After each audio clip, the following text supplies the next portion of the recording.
Bab 146. Berikutnya adalah bonus akhir tahun yang paling menarik, dan untuk bonus akhir tahun, Jia Yapeng selalu punya ide, yaitu memberi banyak atau memberi sedikit.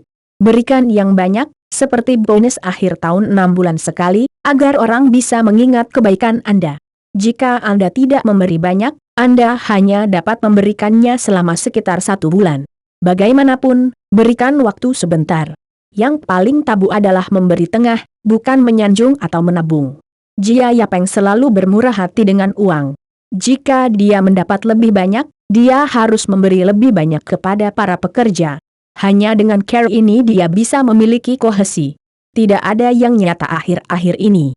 Uang masih yang paling nyata. Hanya ketika Anda memberi pekerja jauh lebih banyak manfaat daripada perusahaan lain, Anda dapat memperoleh kohesi yang tidak dapat dibandingkan dengan perusahaan lain. Jadi Jia Yapeng berkata sambil tersenyum, kalian, seperti yang saya katakan tadi, semua orang adalah pemilik perusahaan. Perusahaan menghasilkan uang, dan semua orang dapat menghasilkan uang. Jadi saya berencana untuk mengambil 10% dari semua keuntungan yang dihasilkan oleh perusahaan tahun ini sebagai bonus akhir tahun.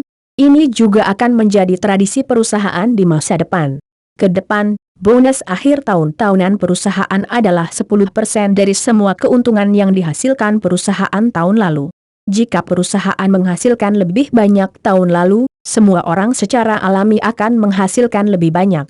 Laba bersih perusahaan tahun lalu adalah 52,88 juta yuan. Saya akan mengambil bilangan bulat untuk Anda.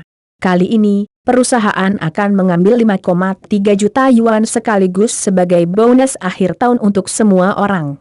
Papa. Semua orang di seluruh tempat mulai bertepuk tangan dengan liar. Pada dasarnya, semua orang yang hadir akan dihitung. Jika lebih dari 3.000 karyawan mendapat bonus 5,3 juta, bukankah semua orang bisa mendapatkan bonus akhir tahun hampir 1.800 yuan?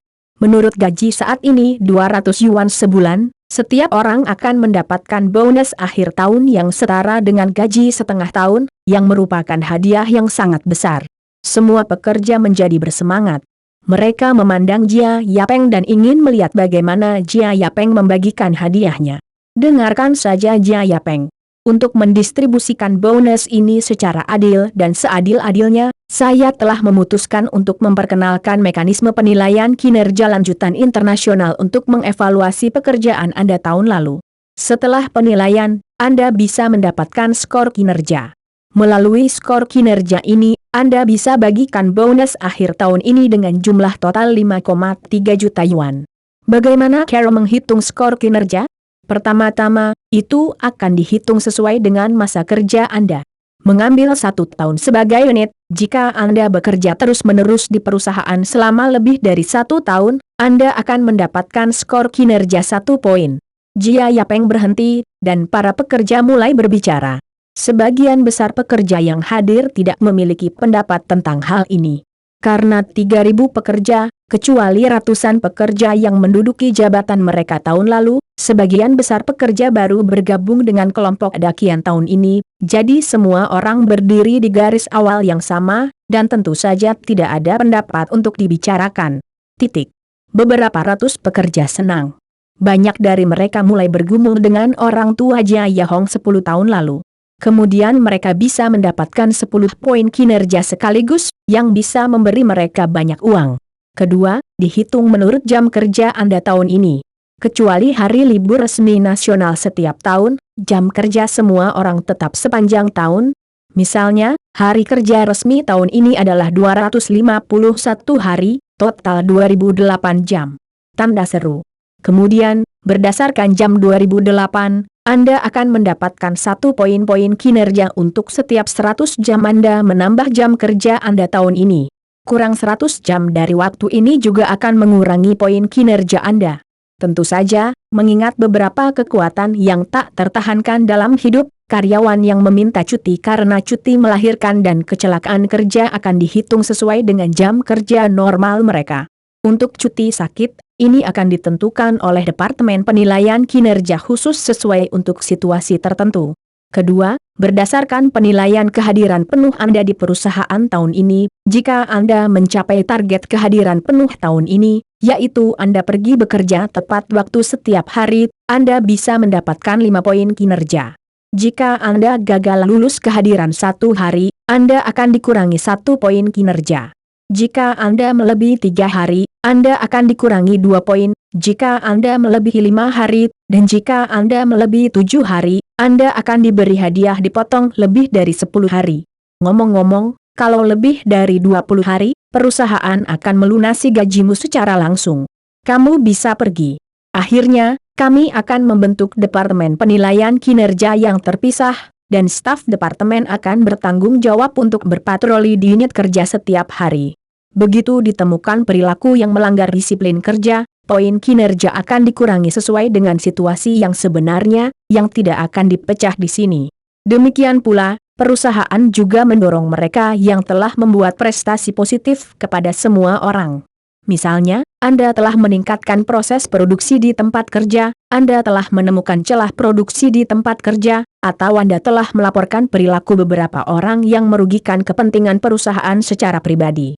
Bahkan jika Anda gagal melakukan ini, tetapi Anda telah menyelesaikan pekerjaan Anda dengan sangat baik, Departemen Kinerja juga akan dihukum beri Anda hadiah. Tanda petik. Ingat, tidak ada batas atas untuk hadiah ini. Selama kontribusi Anda cukup tinggi, Departemen Kinerja akan memberi Anda poin penilaian kinerja dengan nilai yang sama, bahkan 10.000,1 juta poin. Selama nilai kontribusi Anda adalah angka ini, kami akan mengakui prestasimu. Saya bertanggung jawab langsung terhadap Departemen Performance Appraisal. Setiap pimpinan semuanya dinilai oleh Departemen Performance Appraisal. Mereka tidak berhak mencampuri departemen tersebut, sehingga Anda ingat seberapa banyak Anda telah berkontribusi pada perusahaan dan apakah Anda telah bekerja keras dan dengan serius. Papa. Penonton tiba-tiba memikirkan tepuk tangan yang lebih antusias. Banyak karyawan yang gembira, tetapi beberapa karyawan berkeringat. Sebagian besar karyawan ceria ini adalah karyawan pekerja keras dengan kepribadian yang sama dengan calo tua. Mereka hanya melakukan hal-hal dengan jujur dengan kepala tertunduk, tetapi ketika membagikan hadiah, manfaatnya tidak ada hubungannya dengan mereka. Sebaliknya, mereka memberikannya kepada bos yang fasih dan menyanjung dan yang disebut karyawan yang gemetar itu. Sekarang perusahaan telah meluncurkan mekanisme penilaian kinerja baru, yang setidaknya terdengar sangat adil dan akan memberi dan penghargaan kepada karyawan yang bekerja keras, yang telah memenangkan hati sebagian besar karyawan. Departemen Penilaian Kinerja berada langsung di bawah manajemen ketua, yang menghilangkan kemungkinan campur tangan beberapa pemimpin dan karyawan yang buruk, yang merupakan hal yang lebih memuaskan bagi karyawan. Yah, semuanya diam. Jia Yapeng melambaikan tangannya dan tersenyum. Departemen Penilaian Kinerja secara resmi akan mulai beroperasi tahun depan, jadi bonus akhir tahun ini tidak akan mempertimbangkan poin kinerja Departemen Kinerja untuk saat ini. Pertama, evaluasi berdasarkan indikator keras dicatat oleh perusahaan, seperti tahun kerja, jam kerja dan kehadiran penuh, lalu alokasikan bonus akhir tahun, panjang umur. Para pekerja di bawah panggung bersorak, dan banyak staf yang sudah lama siap tiba-tiba muncul dari setiap sudut. Mereka memiliki daftar di tangan mereka dan sebuah koper besar dengan nama tertulis di atasnya. Ini adalah bonus akhir tahun dari semua pekerja tahun ini.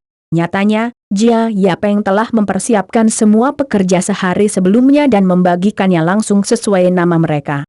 Saat ini, sebagian besar pekerja sangat jujur dan mau bekerja, sehingga pada dasarnya mereka mendapatkan poin kinerja penuh waktu dan penuh waktu, yaitu 5 poin kinerja untuk semua orang. Kecuali beberapa karyawan lama yang telah bekerja selama beberapa tahun, pada dasarnya setiap orang dapat menerima bonus akhir tahun sekitar 1.700 yuan, yang membuat semua pekerja sangat gembira dan meneteskan air mata saat melihat RMB tebal di tangan mereka. Tentu saja, beberapa karyawan memiliki amplop yang sangat tipis di tangan mereka, bahkan kosong.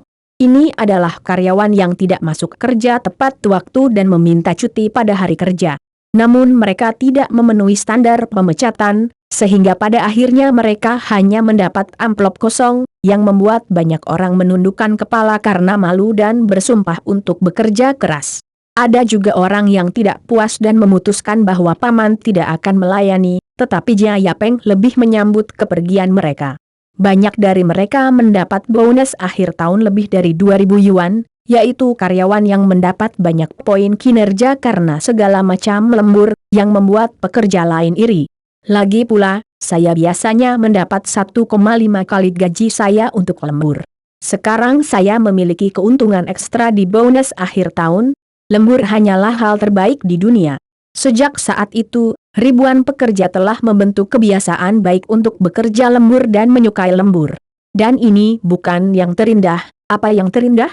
Itu karena sebenarnya jumlah total bonus akhir tahun adalah tetap setiap tahun, bahkan jika semua karyawan terlalu banyak bekerja lembur dan bekerja ekstra 4 jam setiap hari, bonus akhir tahun Jia Yapeng yang perlu dibagikan tidak akan meningkat bahkan Sabtu Senin. Ini hanyalah sistem yang paling sempurna bagi para kapitalis di dunia. Bab 147. Usai rapat akhir tahun dengan seluruh pekerja, Jia Yapeng mengadakan rapat dengan seluruh dealer sesuai dengan praktik sebelumnya, namun kali ini tidak ada aktivitas darah ayam. Mereka mengasah di luar selama setahun, yang tidak mudah ditipu oleh mereka. Cara terbaik untuk menyatukan orang adalah memecahkan masalah untuk semua orang. Dalam hal ini, dealer mengatakan bahwa masa depan tahun depan adalah masalah terbesar. Pasar MILF pada dasarnya sudah jenuh. Tahun depan seharusnya tidak ada pertumbuhan yang eksplosif seperti tahun lalu, bahkan volume penjualannya akan turun drastis. Ini akan menjadi sapi emas yang stabil, tetapi tidak mungkin mengharapkan wabah yang tiba-tiba. Jadi, biasanya kita mengharapkan kemunculan 4WD, tetapi semua dealer sedikit bingung tentang masa depan 4WD. Bukan berarti penjualan mobil 4WD kurang bagus. Sebaliknya, mobil 4WD masih kekurangan pasokan. Sejauh ini, lebih dari 1 juta kotak mobil 4WD telah dipasarkan di seluruh negeri, dan semuanya terjual habis segera setelah tersedia di rak. Namun, masalahnya adalah dealer di seluruh negeri hanya mendapatkan lebih dari 1 juta dari lebih dari 1 juta kotak mobil 4WD ini. Jika mereka membaginya secara merata, masing-masing dealer tidak mendapat banyak keuntungan. Ini jauh kurang populer dibandingkan tahun lalu, jadi para dealer ini sangat khawatir. Jia Yapeng tersenyum, lalu mereka tinggal di kamar pribadi selama 4 jam. 4 jam kemudian, semua orang keluar dari kamar pribadi dengan penuh percaya diri. Mereka tampaknya telah melihat masa depan uang. Ketika Jia Yapeng bersiap untuk pulang, ZHU Kius Hui tiba-tiba datang dan mengatakan ada panggilan telepon penting dan mengundang Jia Yapeng untuk segera menelepon kembali. Jia Yapeng tidak berani mengabaikan. Dia bergegas kembali ke kantor dan menelepon kembali sesuai dengan panggilan sebelumnya. Akibatnya, kelompok kolom wawancara fokus CCTV berlawanan. Kelompok kolom ini mengatakan bahwa mereka sangat tertarik dengan gugatan pembajakan sebelumnya dan berharap dapat membuat program yang berkaitan dengan pembajakan. Protagonisnya adalah grup Dakian, jadi saya berharap grup Dakian dapat bekerja sama sepenuhnya dengan mereka dalam perekaman program dan pengumpulan materi. Jika kelompok Dakian mau, kru film mereka akan segera mulai dari ibu kota. Pada saat yang sama, mereka secara khusus menyebutkan nama dan berharap Ketua Jia Yapeng dapat menerima wawancara mereka. Ini. Jia Yapeng tidak langsung setuju. Program wawancara fokus ini bukanlah program biasa. Dampaknya di sini bersifat nasional. Jika terjadi kesalahan, reputasi perusahaannya akan tercoreng. Sebaliknya, jika publisitasnya positif, maka akan sangat bermanfaat bagi perusahaan. Setelah banyak pertimbangan, Jia Yapeng memutuskan untuk setuju. Alasannya sangat sederhana. Di mana lelaki tua itu baru saja datang dan menganggukkan kepalanya, apakah mereka berani membuat berita negatif? Tidak lama setelah Jia Yapeng menutup telepon, sebuah panggilan telepon datang. Begitu Jia Yapeng mendengarnya, itu adalah telepon Paman Zhou. Setelah keduanya bertukar sapa sebentar, Paman Zhou bertanya dengan penuh arti, "Xiao Jia, apakah kamu puas dengan hadiah pamanmu?" Saat ini, Jia Yapeng mengerti mengapa kelompok program wawancara fokus menemukan dirinya begitu cepat. Ternyata itu adalah pujian dari Paman Zhou. Nyatanya, Jia Yapeng melebih-lebihkan peran pamannya, karena kelompok program wawancara pertama sudah lama merencanakan untuk memproduksi program kelompok Dakian, yang telah diputuskan sebelum berita tentang lelaki tua itu datang. Karena tujuan kelompok program bukanlah kelompok Dakian, tetapi kasus antara kelompok Dajian dan pabrik percetakan milik negara Yuzhang, serta perselisihan antara yang asli dan pembajakan di baliknya, program mereka sangat tertarik dengan proposisi ini, sehingga mereka memiliki lama mulai merencanakan untuk menghasilkan program seperti itu. Hanya saja hal di atas telah mendesak, yang mungkin berdampak buruk bagi perkembangan beberapa perusahaan dalam negeri. Saat ini, giliran Paman Zhou yang berperan. Begitu lelaki tua itu muncul, semua tekanan hilang. Ketika kelompok program mengetik laporan untuk ketiga kalinya, Paman Zhou langsung menyetujuinya dengan sikat besar, yang menyebabkan perjalanan kelompok program.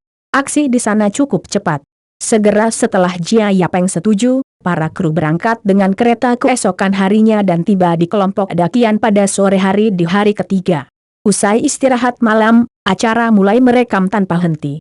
Oleh karena itu, hanya beberapa hari setelah tahun baru Jia Yapeng, dia harus mulai bekerja sama penuh dengan tim program untuk merekam acara dan melakukan berbagai wawancara. Proses spesifik tidak disebutkan. Rasanya sangat baik untuk menulisnya. Ngomong-ngomong, Jia Yapeng sangat sibuk sampai hari ke-7 tahun baru dan mengirim kelompok program penuh panen, tetapi sebelum dia memiliki beberapa hari untuk istirahat, hal-hal baru muncul lagi, tetapi ini adalah hal yang baik, karena pasar saham akan dibuka kembali pada hari ke-9 tahun baru. Ini adalah berita yang tidak ada yang menyangka. Semua orang berpikir bahwa pasar saham mungkin akan ditutup selamanya. RMB Jia Yapeng benar-benar hanyut, tetapi tidak ada yang mengira bahwa pada hari ke-7 tahun baru Imlek, bursa saham modal ajaib untuk sementara mengumumkan berita mengejutkan ini kepada semua orang. Tentu saja, berita mengejutkan ini diterima begitu saja di mata Jia Yapeng, karena ketika lelaki tua itu berbicara dengan Jia Yapeng, dia secara samar mengungkapkan idenya untuk tidak menyerah di pasar saham. Kali ini, perjalanan lelaki tua itu, terutama pidato publik dalam jumlah besar, telah menstabilkan hati semua orang. Dampak yang disebabkan oleh disintegrasi Uni Soviet dengan cepat terhapus. Orang-orang terkejut menemukan bahwa tidak peduli apakah Uni Soviet hancur atau tidak, itu tidak berdampak pada Cina. Oleh karena itu, pembukaan pasar saham tidak dapat dihindari. Jia Yapeng tidak pernah ragu. Tapi Chen Liren tidak tahan. Dia segera menelepon Jia Yapeng dan memberitahu Jia Yapeng berita mengejutkan itu. Kemudian dia memintanya untuk segera datang dan memanfaatkan waktu untuk menjual saham tersebut. Jangan memukul semuanya di tangannya. ZHU Kius Hui di samping Jia Yapeng juga siap bergerak ketika mendengar berita itu. Apa yang kamu pikirkan? Jia Yapeng memukul kepala ZHU Kius Hui. Aku membeli semua sahammu. Kamu tidak punya saham lagi. Ceritanya tidak ada hubungannya denganmu. Oh, kata ZHU Kius Hui, dan seluruh orang segera menasihati. Tapi bagaimanapun, tidak mungkin Jia Yapeng mengabaikan pasar saham, jadi Jia Yapeng terbang ke Mordor lagi bersama ZHU Kius Hui, siap menyambut pembukaan pasar saham. Tapi kali ini tidak hanya ada Jia Yapeng dan ZHU Kius Hui, tetapi juga Jia Yapeng membawa saudara perempuan Jia Yue dan Jia Feng, bahkan Liu Chuifen dan Tian Yu Jiao. Tampaknya tidak pantas bagi orang untuk meninggalkannya di rumah selama tahun baru Imlek. Selain itu, mereka belum pernah ke ibu kota sihir. Oleh karena itu, Jia Yapeng memutuskan untuk membawa seluruh keluarga dan membawa mereka bersenang-senang di ibu kota sihir, melihat dunia dan menyelamatkan mereka dari mati lemas di rumah. Jika mereka mati lemas, itu tidak baik. Bab 148. Bodhisattva memberkati. Bodhisattva memberkati. Setelah Liu Chuifen turun dari pesawat, kakinya masih gemetar, dan dia terus berbicara di dalam hatinya. Begitu gadis itu mendengar bahwa dia ingin naik pesawat, dia menolak. Jia Yapeng mengeluarkan nada master, dan dia dengan enggan setuju. Namun, begitu sampai di bandara, dia hampir bersujud dan meminta restu saat melihat pesawat itu. Untungnya, Jia Yapeng memeluknya, jika tidak, akan sangat memalukan. Duduk di pesawat, tubuhnya sangat kaku, dan dia membuat beberapa lelucon, tetapi dia tidak muntah. Akibatnya, Tian Yu Jiao yang sangat bersemangat naik pesawat muntah parah saat naik pesawat. Dia menggunakan 3 kantong kertas. Jia Jia Yue dan Jia Jia Feng juga memiliki beberapa wajah jelek. Sebaliknya, Liu Chuifen yang kaku justru tampil terbaik. Dia hanya takut di dalam hatinya dan tidak memiliki apa-apa lagi. Liu Chuifen benar-benar lega ketika dia meninggalkan bandara Mordu, dan kemudian Jia Yapeng bertemu dengan Shen Liren yang datang menjemputnya. Dengan kata lain, apakah orang ini adalah seorang Mordu atau seorang kaisar? Bagaimana dia bisa tampil lebih rajin di Mordu daripada di kaisar? Wow, kenapa kamu membawa begitu banyak orang ke sini hari ini? Mata Shen Liren tegak saat melihat tumpukan gadis di belakang Jia Yapeng. Apalagi saat gadis-gadis ini mendekat, air liurnya hendak mengalir keluar. Tahukah Anda, tidak ada wanita setelah Jia Yapeng yang tidak cantik. ZHU Kius Hui tidak akan mengatakannya. Dia bisa menonjol di antara wanita cantik. Liu Chuifen memiliki temperamen montok yang unik untuk wanita dewasa, dan tubuhnya juga sangat montok dan berisi. Terutama karena dia makan dan minum dengan baik di rumah Jia Yapeng tahun ini, tubuhnya telah pulih sepenuhnya dari keadaan lapar sebelumnya. Apalagi baru-baru ini, dia dibasahi oleh Jia Yapeng setiap hari. Seluruh orang telah mencapai level gadis dewasa yang paling montok. Namun, grade-nya masih muda. Usianya kurang dari 30 tahun. Dia terlihat segar dan berair, dan orang ingin menggigitnya. Tian Yu Jiao masih muda di kelas. Dia tidak bisa melihat apapun di sosoknya, tetapi wajahnya perlahan terbuka. Di masa depan, wajah ini pasti akan ada di level Dewi dan tidak akan kalah dengan ZHU Kius Hui. Jas seperti 2 kacang polong, Jia Jia Feng dan Jai, berwarna hijau, tapi tidak setampan Liu Chuifen dan ZHU Kius Hui. Tapi mereka benar-benar cantik alami. Terutama ketika 2 wajah identik dan berdiri anggun berdiri bersama, kekuatan membunuh pria ini tidak sama dengan 1 plus 1 2. 1 plus 1 sama dengan 10. Yah, bagaimanapun, mulut Shen Li berair. Jia Yapeng memalingkan matanya. Orang ini tidak suka payudara besar, jadi Liu Chuifen dan ZHU Kius Hui jelas bukan target. Tian Yu Jiao terlalu muda. Shen Liren seharusnya tidak berani melanggar hukum, jadi tujuan orang ini sudah jelas, orang sialan ini. Benar saja, Shen Liren segera berlari mendekat, lalu dengan berani berkata, Lao Jia, siapa yang kamu ikuti? Perkenalkan kami. Bersenandung. Jia Yapeng memberi Shen Liren tatapan peringatan, dan kemudian memperkenalkan, ini Liu Chuifen, sekretaris hidupku, dan ini putrinya. Aku membawa mereka bermain sihir. Lao Jia, kamu sangat merosot. Kamu masih memiliki sekretaris seumur hidup. Aku bahkan tidak punya sekretaris seumur hidup. Shen Liren segera berteriak. Diam, bukan urusanku jika kamu tidak menemukan sekretaris jika kamu punya uang. Jia Yapeng memberikan pandangan putih dan siap untuk pergi. Tunggu, Lao Jia, kamu belum memperkenalkan 2 wanita cantik ini. Melihat Jia Yapeng pergi, Shen Liren langsung cemas. Benar saja, tujuan orang ini adalah adikku. Halo, Anda saudara Shen Liren. Nama saya Jia Jia Feng dan namanya Jia Jia Yue. Kami adalah saudara perempuan dari saudara laki-laki Jia Yapeng. Kedua gadis kecil itu tidak bisa memahami bayangan pedang dan senjata, tetapi tersenyum cerah. Dengan senyuman seperti itu, hati Shen Liren mabuk. Kakak, kamu masih memiliki saudara kembar yang cantik. Kamu terlalu banyak untuk memperkenalkanku. Shen Liren berkata dengan marah. Persetan, sudah kubilang, kamu tidak boleh memainkan ide kakakku, sama sekali tidak. Jia Yapeng membisikkan peringatan. Kenapa? Aku pria muda lajang yang baik, kenapa tidak? Shen Liren segera membalas. Karena kamu terlalu tua. Jia Yapeng meninggalkan jawaban seperti itu, yang langsung membuat Shen Liren berantakan ditiup angin. Saya baru 22 tahun, apakah saya sudah tua? Shen Liren bertanya dengan tatapan kosong. Karena mobil Shen Liren hanya dapat menampung 3 orang, Jia Yapeng meminta ZHU Kius Hui untuk membawa kedua saudara perempuannya ke hotel yang dipesan dengan taksi. Dia membawa ibu dan anak perempuan Liu Chuifen ke mobil Shen Liren. Shen Liren langsung melolong dan menatap mata Jia Yapeng. Kakakku tidak cocok untukmu. Lebih baik kau mati. Jia Yapeng berkata dengan samar. Sial, kamu tidak berbicara tentang persaudaraan. Chen Liren melotot, lalu mengambil bintik matahari di tangannya dan berkata, ini awalnya adalah hadiah tahun baru yang kuberikan padamu. Apakah kamu melihatnya? Sudah hilang sekarang.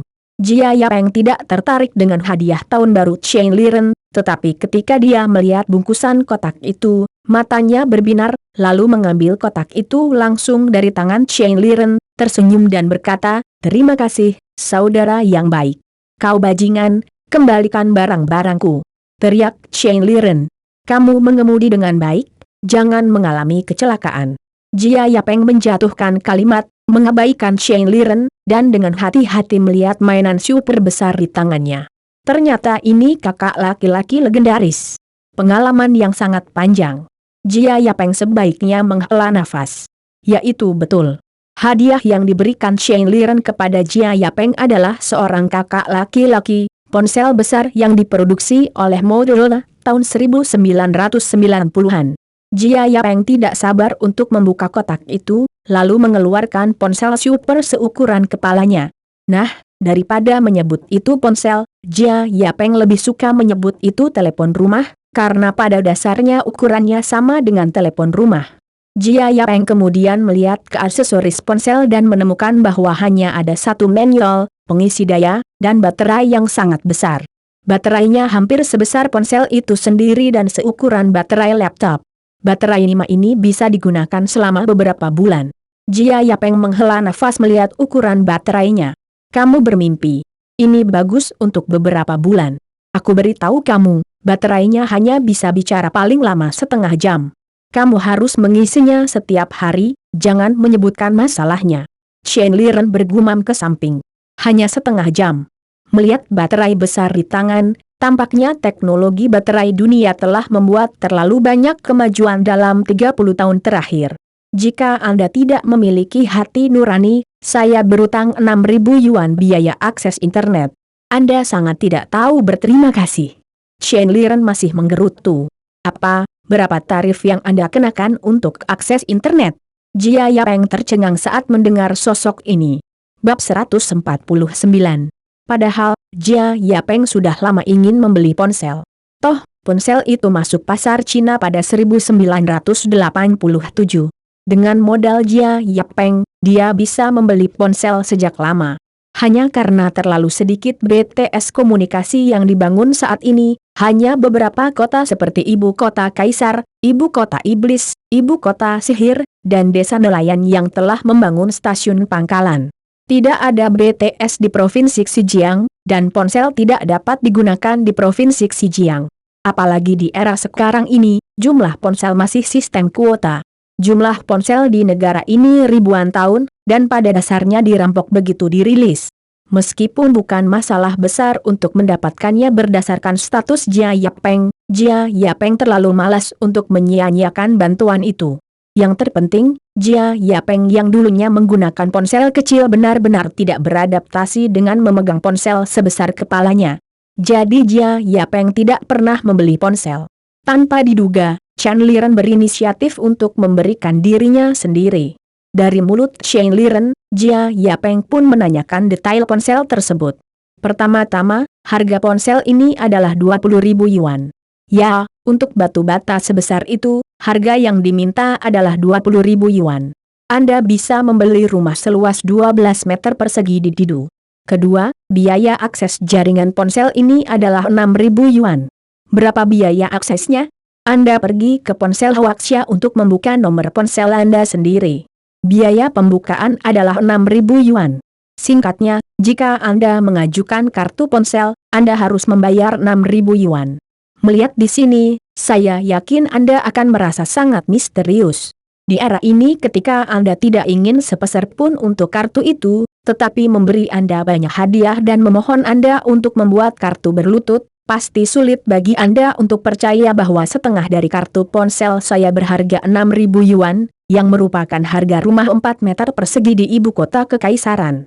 Tapi inilah faktanya, dan itu adalah sesuatu yang diterima oleh semua orang Tionghoa, karena pada zaman itu, alat komunikasi adalah sapi dan garpu, itulah yang pantas dimiliki oleh orang kaya. Bagaimanapun, ponsel Huaxia tidak mengharapkan orang biasa menggunakan ponsel. Ini adalah perhiasan mewah. Nyatanya, tidak ada kartu ponsel, dan ponsel tidak membutuhkan kartu. Nomor tersebut langsung dibakar ke dalam ponsel, seperti nomor telepon rumah. Nomor ponsel diatur setelah implementasi. Ponsel Hwaxia tidak perlu melakukan apapun. Itu hanya membuka fungsi panggilan untuk Anda, dan itu akan menagih Anda 6.000 yuan. Itu tidak cukup. Yang lebih buruk adalah tagihan telepon. Di era ini, biaya telepon rumah adalah 1 yuan 20 senin per menit. Ya, kau benar. Biaya telepon dari telepon rumah sangat mahal. Jika Anda melakukan panggilan jarak jauh, itu tidak baik. Berdasarkan biaya telepon asli, Anda harus menambahkan 2 yuan per menit, yaitu 3 yuan dan 20 senin per menit untuk panggilan jarak jauh. Jika Anda ingin melakukan panggilan ke luar negeri, Anda harus membayar 10 yuan. Oleh karena itu, tidak ada orang yang menyukai bubur telepon di era ini, karena jika Anda menelepon selama 1 jam, gaji bulanan Anda akan hilang. Apalagi omong kosong bahwa ini masih biaya 2 arah. Baik penelepon dan penelepon harus mengisi daya. Ini hanya biaya telepon rumah. Untuk ponsel, harganya bahkan lebih tak terkalahkan. Ambil ponsel di tangan Jia Yapeng. Jika Anda menghubungi orang-orang di ibu kota ajaib, itu 4,80 senin per menit. Jika Anda ingin melakukan panggilan jarak jauh, harga akan naik menjadi 8,80 senin per menit. Selain itu, kecuali untuk beberapa kota, Anda hanya dapat menghubungi telepon rumah di kota-kota lain di negara tersebut, karena kota-kota tersebut tidak memiliki jaringan telepon analog, dan telepon seluler lain hanyalah besi tua di sana. Kualitas panggilan ponsel masih sangat buruk. Saat Anda menonton beberapa film lama, Anda akan menemukan bahwa karakter di dalamnya berteriak sangat keras saat menggunakan ponsel. Orang yang menonton film mengira pihak lain berpura-pura memaksa dan memamerkan bahwa mereka memiliki ponsel. Pantas saja semua orang bisa melihat ponselnya, sehingga mereka sengaja berteriak sekencang-kencangnya. Namun nyatanya tidak demikian, karena kualitas komunikasi ponsel tersebut sangat buruk. Meskipun sinyalnya bagus, Anda harus membuka suara untuk mengaum, agar pihak lain dapat mendengar suara Anda dengan jelas. Saat ini, kualitas panggilan telepon seluler jauh lebih rendah daripada telepon rumah. Ini benar-benar tidak berguna kecuali dapat menjawab telepon seluler. Kakak ini sangat bodoh sehingga aku tidak tahan memanggilnya. Jia Yapeng menghela nafas setelah mendengar biaya dari seluruh kakak laki-laki. Siapa bilang ponsel ini untuk meneleponmu? Chen Liren memutar matanya dan berkata, Lao Jia, kita kaya sekarang, jadi kita harus memiliki sesuatu yang layak untuk identitas kita. Saya telah melihat banyak bos selama tahun baru Imlek. Mereka memiliki kakak laki-laki yang disematkan di pinggang mereka. Ketika mereka melihat saya, mereka menertawakan saya dan tanya saya mengapa saya tidak punya kakak laki-laki. Tanya saya apakah saya benar-benar bos. Siapa yang bisa menanggungnya? Puluhan juta bos besar saya, mereka pikir saya bukan bos. Tapi ketika aku memikirkannya, bukan karena kami meremehkanku, tapi kami tidak menunjukkan identitas kami, jadi aku membeli ponsel untuk kami berdua. Ayo, aku akan memberitahumu cara nyata untuk menggunakan kakak. Jika kamu memiliki kulit yang tebal, kamu dapat memegang kakak di tanganmu sepanjang hari. Saat kamu makan, minum teh dan bernegosiasi, taruh di atas meja, dan Anda akan segera dihormati. Bahkan kecepatan negosiasi akan jauh lebih cepat. Mungkin Anda bisa mendapatkan banyak konsesi. Bagaimanapun, ini adalah artefak negosiasi. Jika Anda memiliki kulit yang tipis, masukkan kakak Anda ke dalam tas bos yang mengkilap, dan kemudian Anda menjepit tas bos di bawah lengan Anda. Jika perlu, keluarkan, cabut antena panjang, habiskan 5 yuan per menit, dan berteriak di kerumunan, Hei, hai, aku tidak bisa mendengarmu dengan jelas. Ulangi, saya berjanji, Anda akan menarik mata kagum yang tak terhitung jumlahnya dalam sekejap. Tanda petik. Ngomong-ngomong, sebaiknya kamu menyisir punggungmu dan mengoleskan gelar rambut. Li Kasing memang seperti itu. Chen Liren berkata dengan sungguh-sungguh.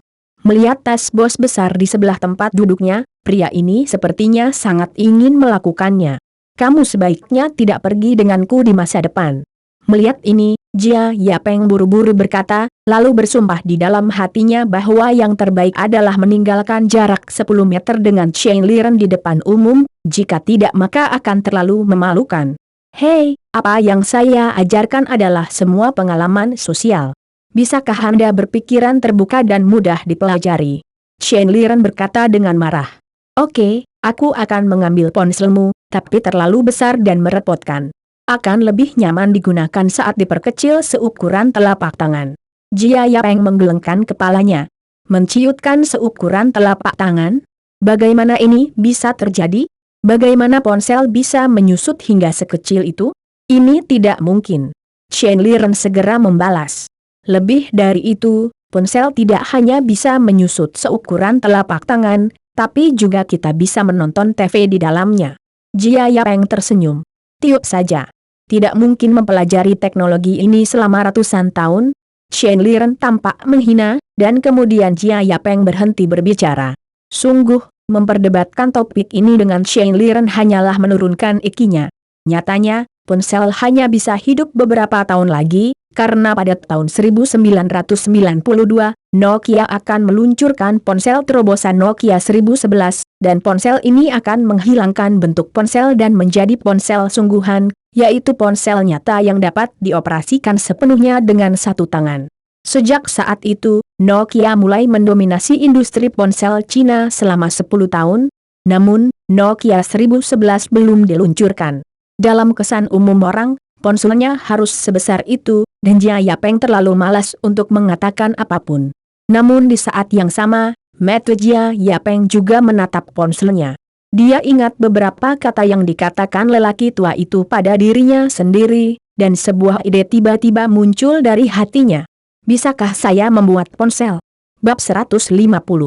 Untuk waktu yang lama, orang terkaya yang dirancang Jia Yapeng untuk dirinya sendiri tidak mempertimbangkan ponsel. Dalam rencana Jia Yapeng, dia akan fokus pada game konsol dan game komputer, mendominasi seluruh industri game, memasuki industri hiburan, dan membeli sejumlah besar real estate di Cina, untuk mewujudkan jalan orang terkaya. Dalam rencana Jia Yapeng, ponsel awalnya tidak ada, karena ponsel melibatkan terlalu banyak hal, dan hal-hal tersebut tidak diproduksi oleh Huaxia sendiri, seperti chip, baseban, dan berbagai monopoli paten. Tentu saja, Jia Yapeng tidak dapat membuat ponsel, tetapi dalam hal ini, dia paling banyak adalah pabrik perakitan ponsel.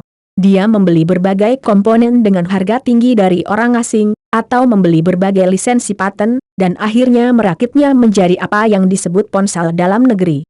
Meskipun keuntungannya bagus, mereka sebenarnya bekerja untuk produsen chip dan pengontrol paten seperti Qualcomm, Apple, dan Samsung. Mereka hanya pekerja senior.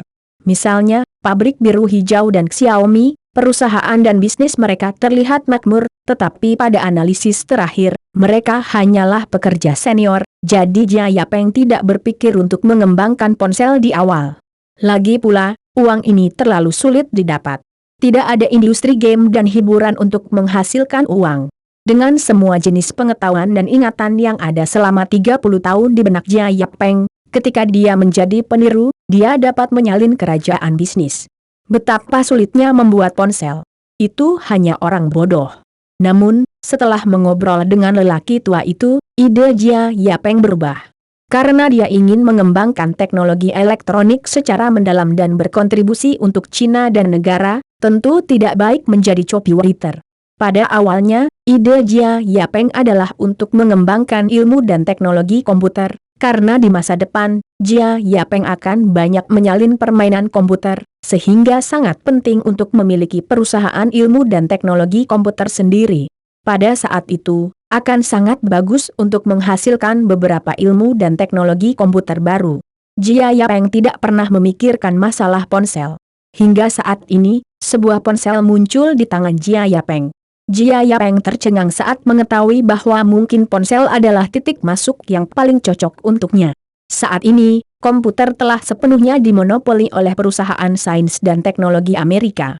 Dari chip pemrosesan hingga hard disk hingga berbagai komponen utama, rantai paten yang hampir lengkap telah dibentuk di luar negeri. Sangat sulit dan hampir tidak mungkin bagi Jia Yapeng untuk menerobos kendali rantai ini. Sebaliknya, ponsel berbeda. Meskipun ponsel telah lahir lebih dari 10 tahun, semua ponsel sekarang adalah ponsel digital GSM, yang sepenuhnya merupakan dua konsep dengan ponsel masa depan. Ponsel saat ini hanya dapat melakukan panggilan, bahkan tidak mengirim pesan teks, tetapi di masa depan, ponsel dapat disebut sebagai terminal genggam pintar pribadi, yang merupakan produk elektronik inti penting bagi semua orang. Tapi sekarang, tidak ada yang bisa menyadarinya kecuali Jia Yapeng. Bahkan pabrikan besar asing pun tidak bisa memikirkan sejauh mana ponsel bisa berkembang di masa depan. Konsep ponsel tidak ada, sehingga rantai paten yang terbentuk seputar ponsel tidak ada. Bahkan jika beberapa paten yang relevan telah diajukan oleh perusahaan lain, ini hanya sedikit. Jika Anda dapat memasuki industri ponsel saat ini, bukankah itu setara dengan Anda tidak memiliki pesaing dan paling banyak hanya dapat bertarung dengan udara? Berhenti. Memikirkan hal ini, Jia Yapeng tidak bisa menahannya. Dia berteriak, mengagetkan Chen Liren, lalu menghentikan mobilnya lagi. Apa yang kamu inginkan? Kamu akan ketakutan setengah mati. Chen Liren berkata dengan marah. Saudaraku, kamu bisa membawa Cui Fen dan mereka ke hotel. Ada yang harus aku lakukan. Kata Jia Yapeng tiba-tiba. Apa yang akan kamu lakukan? Chen Liren bertanya dengan mata terbelalak.